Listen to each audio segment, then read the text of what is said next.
Hi everyone welcome back to my channel. இன்னைக்கு வீடியோவில் சக்கரை பொங்கல் ரெசிபி ரொம்ப ஈஸியாக டேஸ்டியாக எப்படி செய்கிறதுன்றதை பார்க்கலாம். பிகினர்ஸ் கூட ஈஸியாக செய்கிற மாதிரி டிப்ஸ் அண்ட் ட்ரிக்ஸோடு சொல்லியிருக்கிறேன். ஸோ வீடியோவை ஸ்கிப் பண்ணாமல் பாருங்கள். பார்க்குறதுக்கு முன்னாடி சேனலை மறக்காமல் சப்ஸ்கிரைப் பண்ணி வச்சுக்கோங்க. கூடவே இருக்கிற பெல் ஐக்கனையும் கிளிக் பண்ணிக்கோங்க. அப்போ தான் நான் போடுற வீடியோஸ் உங்களுக்கு நோட்டிஃபிகேஷன் வரும். நீங்கள் மிஸ் பண்ணாமல் பார்க்கலாம். இந்த ரெசிபி செய்யறதுக்கு 1 கப் அளவுக்கு பச்சரிசி எடுத்திருக்கிறேன். இது கூடவே 3/4 கப் அளவுக்கு பாசிப்பருப்பு எடுத்திருக்கிறேன். 1 கப் அரிசிக்கு 1/2 கப் அளவுக்கு பாசிப்பருப்பு சேர்த்து தான் பண்ணுவாங்க. ஆனால் 3/4 கப் அளவுக்கு சேர்த்து பண்ணும்போது டேஸ்ட் ரொம்ப நல்லாயிருக்கும். அரிசி பருப்பில் கல் மண் ஏதாவது இருந்துச்சு அப்படின்னா அதை நல்லா க்ளீன் பண்ணி எடுத்துக்கோங்க. இதை நல்லா சுத்தமாக வாஷ் பண்ண போகிறோம்.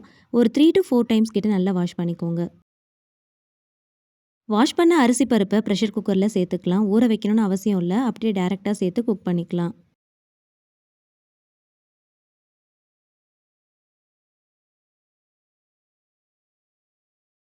அரிசி பருப்பு சேர்த்து 1.25 கப் அளவுக்கு நம்ம ஆட் பண்ணியிருக்கிறோம். அதுக்கு 5 கப் அளவுக்கு வாட்டர் தேவைப்படும். ஆனால் நான் 4 கப் அளவுக்கு வாட்டர் ஆட் பண்ணியிருக்கிறேன். 1 கப் அளவுக்கு நல்ல திக்கான காய்ச்சி ஆற வச்ச பால் ஆட் பண்ணியிருக்கிறேன். பால் சேர்த்து பண்ணும்போது நல்ல ஒரு ரிச் அண்ட் க்ரீமியான டேஸ்ட் கிடைக்கும். சப்போஸ் உங்களுக்கு சேர்க்கறதுக்கு விருப்பம் இல்லை அப்படின்னா ஸ்கிப் பண்ணிக்கோங்க. ஒரு சிட்டிகை அளவுக்கு சால்ட் ஆட் பண்ணிக்கலாம். நல்லா மிக்ஸ் பண்ணி விடுங்க. எந்த ஸ்வீட் செஞ்சாலும் ஒரு சிட்டிகை சால்ட் ஆட் பண்ணும்போது அது டேஸ்ட்டை நல்லா என்ஹான்ஸ் பண்ணி கொடுக்கும். ஒரு 2 டீஸ்பூன் அளவுக்கு கீ ஆட் பண்ணிக்கலாம். எல்லாத்தையும் நல்லா மிக்ஸ் பண்ணிட்டு லிட் போட்டு க்ளோஸ் பண்ணி ஒரு 5 விசில் வச்சு எடுத்துக்கலாம். சிம் ஃப்ளேமில் 5 விசில் வச்சோன்னா கரெக்டாக இருக்கும்.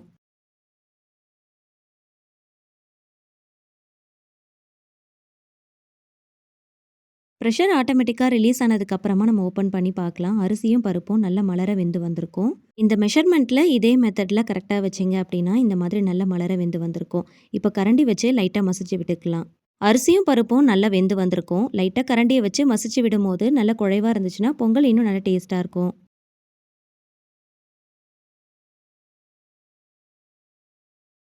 உங்களோட டேஸ்ட்டுக்கு ஏற்றா போல் வெல்லத்தை பார்த்து சேர்த்துக்கோங்க. நான் 1 கப் அளவுக்கு பொடிச்ச வெல்லத்தை நல்லா அழுத்தி அளந்து எடுத்துருக்கிறேன். கூடவே 1/4 கப் அளவுக்கு வாட்டர் ஆட் பண்ணியிருக்கிறேன்.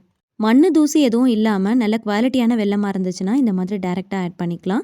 சப்போஸ் அதில் ஏதாவது இருக்கும்னு நினச்சிங்கன்னா இல்லை கட்டி வெல்லமாக இருந்துச்சுன்னா அதை நல்லா பொடியாக்கிட்டு கொஞ்சமாக தண்ணி விட்டு நல்லா காய்ச்சிட்டு ஃபில்ட்ரு பண்ணிவிட்டு ஆட் பண்ணிக்கோங்க. வெல்லம் சேர்த்ததும் ஒரு 5 நிமிஷத்துக்கு சிம் ஃப்ளேமில் வச்சு நல்லா மிக்ஸ் பண்ணி விடுங்க. ஏலக்காயும் சுக்கையும் ஒன்றா சேர்த்து நல்லா வறுத்துட்டு பொடி பண்ணி வச்சுருக்கிறேன். அதில் ஒரு 1/4 ஸ்பூன் அளவுக்கு மட்டும் சேர்த்துட்டு நல்லா கலந்து விட்டுக்கலாம். சுக்கு ஏலக்காய் சேர்க்கும் போது நல்ல மணமாக இருக்கும். நல்ல டேஸ்ட்டாகவும் இருக்கும். பேனில் ஒரு 2 டீஸ்பூன் அளவுக்கு கீ ஆட் பண்ணிக்கோங்க. கொஞ்சம் சூடானதும் முந்திரியை சேர்த்துக்கலாம். சேர்த்துட்டு நல்லா பொன்னிறமாகிற அளவுக்கு வறுத்து விட்டுக்கலாம்.